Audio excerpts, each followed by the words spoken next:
Hello friends, welcome back to our channel.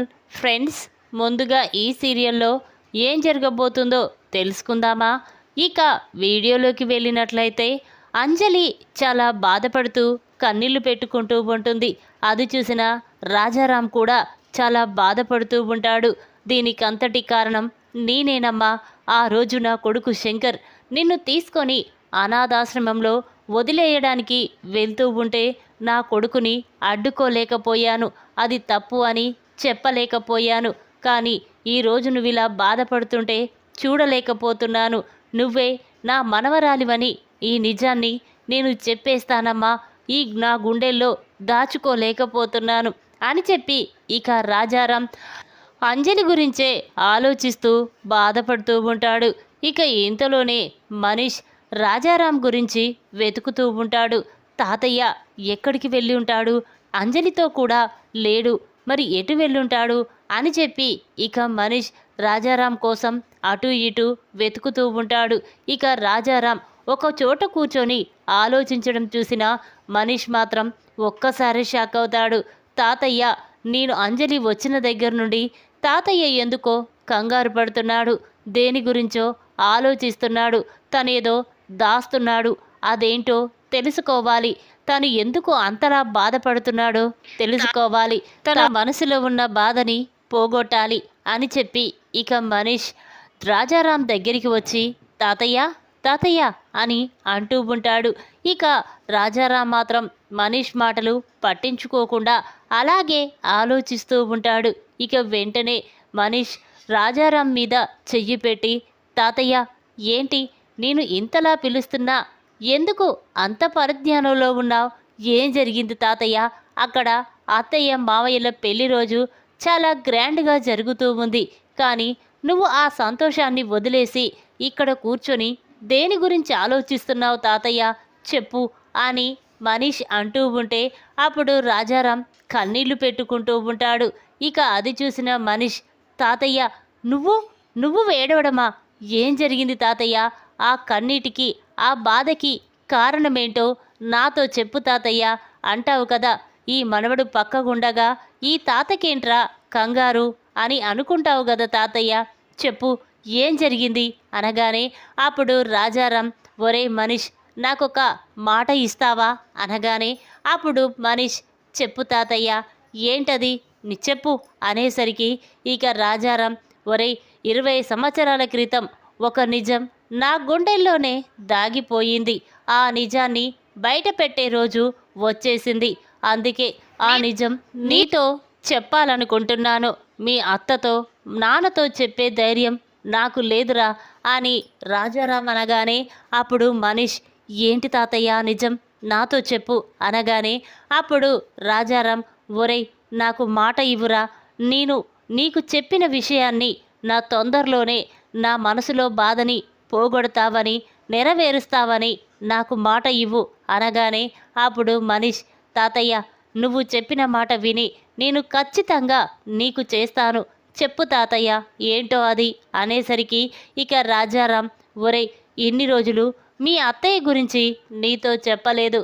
కానీ మీ అత్తయ్య ఎవరో అతన్ని ప్రేమించింది, పెళ్లి చేసుకోవాలనుకుంది. కానీ అతను మాత్రం మీ అత్తయ్యని తల్లిని చేసి వెళ్ళిపోయాడు.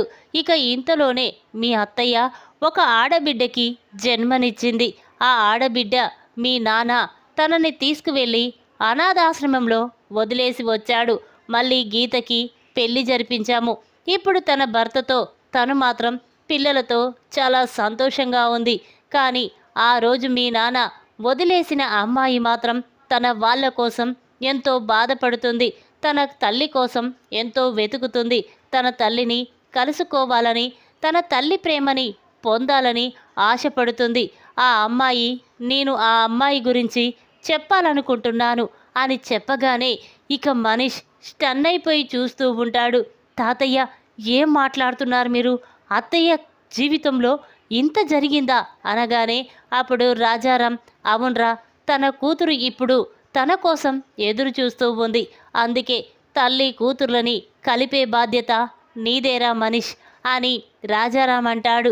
ఇక ఆ మాటలు విన్న మనీష్ చెప్పు తాతయ్య, ఇప్పుడు అత్తయ్య కూతురు ఎక్కడ ఉందో చెప్పు, వెంటనే తనని వెళ్ళి తీసుకొస్తాను, వాళ్ళిద్దరినీ ఒకటి చేస్తాను, చెప్పు తాతయ్య అనగానే అప్పుడు రాజారాం, ఒరేయ్ ఆ అమ్మాయి ఎక్కడో లేదురా, ఇక్కడే ఉంది, నా మనవరాలు నా ఇంట్లోనే ఉందిరా అనగానే అప్పుడు మనీష్, ఎవరు తాతయ్య అనేసరికి ఇక రాజారాం, ఎవరో కాదురా, అదిగో అంజలి, అంజలి గీత కూతురు, తన కూతురని గీతకు తెలియక అంజలి మీద ఎంతో పగ పెంచుకుంటుంది అని చెప్పి ఇక రాజారాం అనగానే మనీష్ ఒక్కసారి స్టన్ అయిపోయి చూస్తూ ఉంటాడు. తాతయ్య, అంజలి గీత అత్త కూతురా? ఇప్పుడు అంజలి అంటేనే అత్తయ్యకి ఎంతో కోపం. తనిప్పుడు కంట పడితే అంజలిని ఏం చేస్తుందోనన్నా కంగారులో ఉన్నాం. కానీ ఇంత పెద్ద నిజాన్ని చెప్పి ఇప్పుడు నువ్వు అంజలి విషయంలో తప్పు చేశావు తాతయ్య, ఏం చెయ్యాలో కూడా నాకు అర్థం కావడం లేదు అని మనీష్ అంటూ ఉంటే అప్పుడు రాజారాం, ఒరే మనీష్, నువ్వు ఏం చేస్తావో నాకు తెలియదు, కానీ గీతని అంజలిని కలపాలి, గీతే అంజలి కన్న తల్లి అని చెప్పాలి అని చెప్పి రాజారాం అక్కడి నుంచి వెళ్ళిపోతాడు. ఆ మాటలు విన్న మనీష్ మాత్రం చాలా బాధపడుతూ ఉంటాడు. పాపం అంజలికి తల్లి, మామయ్య, తాతయ్య అందరూ ఉన్నా కూడా తను ఒంటరిగా అనాథలా బ్రతుకుతుంది. అంతేకాదు అంజలి వాళ్ళమ్మ కోసం ఎంతో బాధపడుతుంది. తన కన్న తల్లితో మాట్లాడాలని, ఆ ప్రేమని పొందాలని అంజలి ఆశపడుతుంది. కానీ గీతత్తే తన తల్లి అని తెలియక అంజలి అనాథ అనుకుంటుంది. ఎలాగైనా ఇద్దరిని ఒకటి చేస్తాను అని చెప్పి ఇక అనుకుంటూ ఉంటారు. ఇంతలోనే రాజారాం, నేను మనీష్కి ఈ విషయం చెప్పాను, ఇక రత్నం కూడా ఈ విషయం చెప్పి నేను వాళ్ళని ఒకటి చేస్తాను అని చెప్పి ఇక రాజారాం అనుకుంటూ ఉంటాడు. ఇంతలోనే రత్నం రాజారాం దగ్గరికి వచ్చి, చూడండి, ఈరోజు మన కూతురు అల్లుడి పెళ్ళిన రోజు వేడుకలు చాలా ఘనంగా జరిగాయి. మన కుటుంబంలో అందరూ కూడా చాలా సంతోషంగా ఉన్నారు. కానీ ఈరోజు అంజలికి పుట్టిన మొదటి కూతురు ఉంటే ఎంతో బాగుండేది అని రత్నం అనగానే ఆ మాటలు విన్న రాజారాం, రత్నం పాపం పండింది, 20 సంవత్సరాల క్రితం పాపం పండింది రత్నం, ఆ కూతురు బ్రతికే ఉంది అని చెప్పగానే రత్నం ఒక్కసారే షాక్ అయిపోయి చూస్తూ ఉంటుంది. ఇక వెంటనే, ఏంటి ఆ మనవరాలు బ్రతికే ఉందా, ఎవరు అని అంటూ ఉంటే అప్పుడు రాజారాం, అది రత్నం, ఆ మనవరాలు ఎవరో కాదు అంజలి అని చెప్పబోతూ ఉండగా ఇంతలోనే రత్నం షాక్లోనే అక్కడే కింద పడిపోతూ ఉంటుంది. ఇక అందరూ కూడా ఒక్కసారే షాక్ అయిపోయి రత్నాన్ని మెర్రుగా పట్టుకొని, ఒరేయ్ ఎక్కడరా, ఎక్కడ అమ్మని చూసుకోవడానికి ఒక అమ్మాయి ఉందని చెప్పావు కదా, తను ఎక్కడరా, అమ్మని జాగ్రత్తగా చూసుకుంటుంది అని గీత అనగానే ఆ మాటలు విన్న మనీష్ ఒక్కసారి షాక్ అవుతాడు. ఇప్పుడు ఆ గీత అంజలి ఇక్కడికి వస్తే అత్తయ్య చూస్తుంది, పెద్ద గొడవ అవుతుంది, ఎలా అని అనుకుంటూ ఉండగా ఇంతలోనే రత్నం గురించి తెలుసుకున్న అంజలి షాక్తో పరిగెత్తుకుంటూ రత్నం దగ్గరికి వచ్చి ఇక తనకి కావలసిన టాబ్లెట్లు అన్నీ కూడా ఇస్తుంది. ఇక ఇంతలోనే రత్నం ప్రమాదం నుండి బయటపడుతుంది. ఇక అంజలిని చూసిన గీత మాత్రం స్టన్ అయిపోయి చూస్తూ ఉంటుంది. ఇక వెంటనే చాలా కోపంగా మనీష్, నానా అని పిలుస్తూ ఉంటుంది. ఆ మాటలు విన్న ఇద్దరు ఒక్కసారి స్టన్ అవుతారు. ఇక వెంటనే మనీష్, అత్తయ్య అనగానే ఇక గీత మాత్రం, ఒరే మనీష్, అంజలి ఎక్కడ ఉన్నా వెతికి నా దగ్గరికి తీసుకురమ్మని చెప్పాను, కానీ నువ్వు అంజలి విషయంలో నన్ను మోసం చేశావు, తను ఇక్కడే ఉంచుకొని మీరందరూ తన గురించి నాకు చెప్పకుండా నన్ను మోసం చేస్తారా అని అంజలి అంటూ ఉంటే ఇక మనీష్ మాత్రం, చూడండి అత్తయ్య, నేను అంజలి విషయంలో ఎలాంటి తప్పు చేయలేదు, తాతయ్యే అంజలిని ఇక్కడికి తీసుకువచ్చాడు, కానీ మీరు అంజలి మీద అంత కోపంగా ఉన్నారని నేను ఇక్కడే అంజలి ఉంటుందని నీతో చెప్పాలనుకున్నాను, కానీ తాతయ్యే ఈ విషయం మీతో చెప్పనివ్వలేదు అని మనీష్ అంటాడు. ఆ మాటలు విన్న గీత మాత్రం, ఎందుకు నానా, ఎందుకు నన్ను ఇంతలా మోసం చేశారు, అందుకేనా నేను ఇక్కడికి వచ్చినప్పుడల్లా నువ్వు మనీష్ కంగారు పడ్డారు. నేను ఇక్కడి నుండి ఎప్పుడెప్పుడు వెళ్ళిపోతానని మీరు చూస్తున్నారు కదా నాన్న అని గీత అనగానే అప్పుడు రాజారాం, అమ్మ అంజలి గురించి తెలియక నువ్విలా మాట్లాడుతున్నావు, కానీ తన గురించి తెలిస్తే నువ్వు మాత్రం అంజలిని హగ్ చేసుకొని బాధపడతావమ్మా అని రాజారాం అంటాడు. అప్పుడు గీత మాత్రం, చూడు నాన్న, తనని నేను జన్మలో క్షమించను. ఎందుకంటే నేను చెయ్యని తప్పుకి మీడియా ముందు, అందరి ముందు నా పరువు, ప్రతిష్ట, నా హోదాని కించపరిచింది. అందుకే నేను ఎప్పుడు అంజలిని క్షమించే ప్రసక్తే లేదు అని గీత అంటుంది. ఇక ఆ మాటలు విన్న శంకర్ మాత్రం, ఏంటి, నా చెల్లెల్ని బాధపెట్టిన అంజలి తనేనా? తను అని తెలిసినా కూడా నాన్న మనీష్ ఎందుకు ఇక్కడ పని మనిషిగా అమ్మని చూసుకోవడానికి ఉంచారిక్కడ? లేదు, ఇక ఈవిడని వెంటనే బయటికి గెంటేయాలి అని చెప్పి ఇక శంకర్ అంజలిని మెడ పట్టుకొని బయటికి గెంటేయబోతూ ఉంటాడు. ఇక అది చూసిన రాజారాం, ఒరే శంకర్, 20 సంవత్సరాల క్రితం కూడా ఇదే తప్పు చేశావు, మళ్ళీ ఇప్పుడు అదే తప్పు చేస్తున్నావు. చూడు, ఇంకొకసారి అంజలి మీద చెయ్యి వేశావంటే ఊరుకోను అని రాజారాం అంటాడు. ఆ మాటలు విన్న గీత, ఏంటి నానా, నీ కూతుర్ని అంతలా అవమానించిన అంజలి మీద ఎందుకు నాన్న నీకు అంత ప్రేమ చెప్పు అంటూ ఉంటే అప్పుడు రాజారాం, చూడు, తను కూడా నా మనవరాల్లాంటిదే, అందుకే అంజలి అంటే అంత ఇష్టం నాకు. చూడు, అంజలిని ఎవ్వరూ బయటికి పంపించడానికి వీల్లేదు, నేను ఊరుకోను అని రాజారాం అనగానే అప్పుడు శంకర్, చూడండి నాన్న, తన గురించి నా చెల్లెలు అంత బాధపడుతుందంటే నా చెల్లెలి బాధని నేను తట్టుకోలేకపోతున్నాను. అందుకే నా చెల్లెల్ని బాధ పెట్టిన ఈ అంజలిని నేను కూడా క్షమించను అని చెప్పి ఇక శంకర్ ఎంత చెప్పినా వినకుండా అంజలిని మెడపట్టుకొనే బయటికి గెంటేస్తూ ఉంటాడు.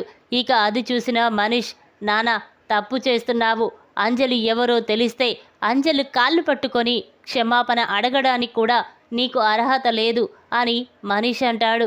ఆ మాటలు విన్న గీత కోపంగా, మనీష్, ఏం మాట్లాడుతున్నావు నువ్వు?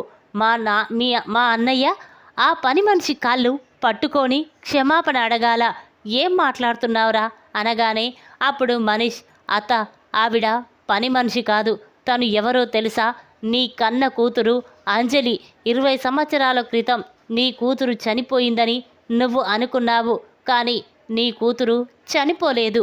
మా నానే నిన్ను, నీ కూతుర్ని శాశ్వతంగా దూరం చేశాడు. నీకు మళ్ళీ పెళ్లి చేయడం కోసమే అంజలిని దూరం చేశాడు. అంజలినే నీ కన్న కూతురు అని మనీష్ అంటాడు. ఆ మాటలు విన్న గీత షాక్ అయిపోయి చూస్తూ ఉంటుంది.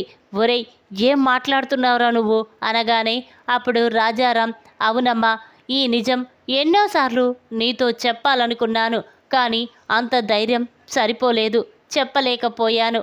అంజలి నీ కన్న కూతురు, అందుకే తను అనాథాశ్రమం నుండి ఇక్కడికి తీసుకువచ్చి మీ అమ్మకి సేవలు చేస్తున్న తన మనవరాలి గురించి చెప్పాలనుకున్నాను, కానీ మీ అమ్మ సగంలోనే చెప్పేసరికి మీ అమ్మ పరిస్థితి ఇలా అయిపోయింది అని రాజారాం అంటాడు.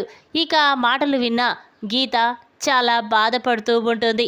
ఇక వెంటనే రాజారాం, అమ్మ, మీ అమ్మ దగ్గరికి వెళ్ళమ్మా అంటూ ఉంటే ఇక అంజలి గీత దగ్గరికి వెళ్తూ ఉంటుంది. అది చూసిన గీత, చూడు, నువ్వు నా కన్న కూతురివని మా నాన్న చెప్తున్నాడు, కానీ నా కూతురు 20 సంవత్సరాల క్రితమే చనిపోయిందనుకున్నాను, కానీ ఇప్పుడు నీ రూపంలో మళ్ళీ నేను చూడలేను అని చెప్పి ఇక గీత అక్కడి నుంచి వెళ్ళిపోతుంది. ఇక అంజలి మాత్రం చాలా బాధపడుతూ ఉంటుంది. ఇక వెంటనే రాజారాంని హగ్ చేసుకొని, ఏంటి తాతయ్య, గీతే మా అమ్మ అని తెలిసినా కూడా నన్ను మా అమ్మ దగ్గరికి తీసుకోలేదు, నాతో మాట్లాడడానికి ఒప్పుకోలేదు. ఏంటి తాతయ్య, నేను ఏం పాపం చేశాను తాతయ్య అని అంజలి అంటూ ఉంటే అప్పుడు ఇక రత్న మాత్రం, అమ్మ అంజలి, నువ్వేమీ బాధపడకు, నిన్ను కూతురిగా ఒప్పుకున్న రోజే నువ్వు గీతని అమ్మ అని పిలువు, అప్పటిదాకా నీకు ఈ అమ్మమ్మ, తాతయ్య అందరూ నీకు తోడుంటారు అని రత్నం అంటుంది.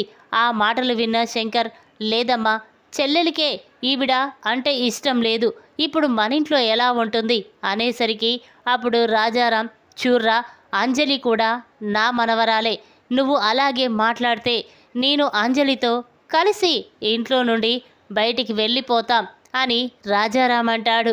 ఆ మాటలు విన్న శంకర్, ఏంటి నానా, ఏం మాట్లాడుతున్నావు? తన కోసం మీరు ఇంట్లో నుంచి వెళ్ళిపోవడమేంటి అనేసరికి అప్పుడు రత్నం, అవునరా, నా మనవరాల్ని ఆ గీత తన కూతురని ఒప్పుకోవడం లేదు. నువ్వు అంజలిని చూస్తూనే పగతో ప్రతీకారంతో రగిలిపోతున్నావు. అందుకే నా మనవరాలికి న్యాయం చెయ్యాలి అంటే నా మనవరాలు ఈ ఇంట్లోనైనా ఉండాలి, లేకపోతే మేమైనా నా మనవరాలితో వెళ్ళిపోవాలి. కానీ తను లేకుండా మేము ఉండలేము.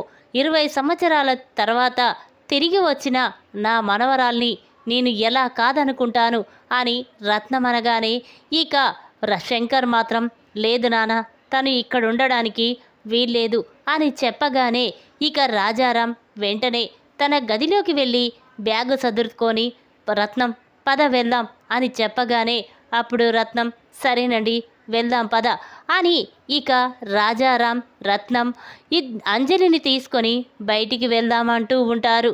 ఇక అది చూసిన అంజలి, ఏంటి తాతగారు, ఎందుకు మీరు ఇంత పెద్ద నిర్ణయం తీసుకుంటున్నారు? నా కోసం, నా ఒక్కదాని కోసం మీరందరూ బాధపడడమేంటి తాతగారు? చూడు, నేను పుట్టినప్పటి నుండి అనాథగానే పెరిగాను, అనాథగానే ఉన్నాను. కానీ మధ్యలో మా అమ్మ, తాతయ్య అందరూ ఉన్నారని నాకు తెలిసింది. కానీ నా వల్ల మీరందరూ విడిపోవడానికి వీల్లేదు. నేనే ఈ ఇంట్లో నుండి వెళ్ళిపోతాను తాతగారు. దయచేసి నా వల్ల మీ కుటుంబం అందరికీ మీరు దూరం కావద్దు అని అంజలి ఇక తన బ్యాగ్ తీసుకొని బయటికి వెళ్తూ ఉంటుంది. ఇక అది చూసిన మనీష్ మాత్రం, అంజలి, నువ్వు ఎక్కడికి వెళ్ళడానికి వీల్లేదు. నువ్వు కూడా ఈ ఇంట్లో మనిషివే.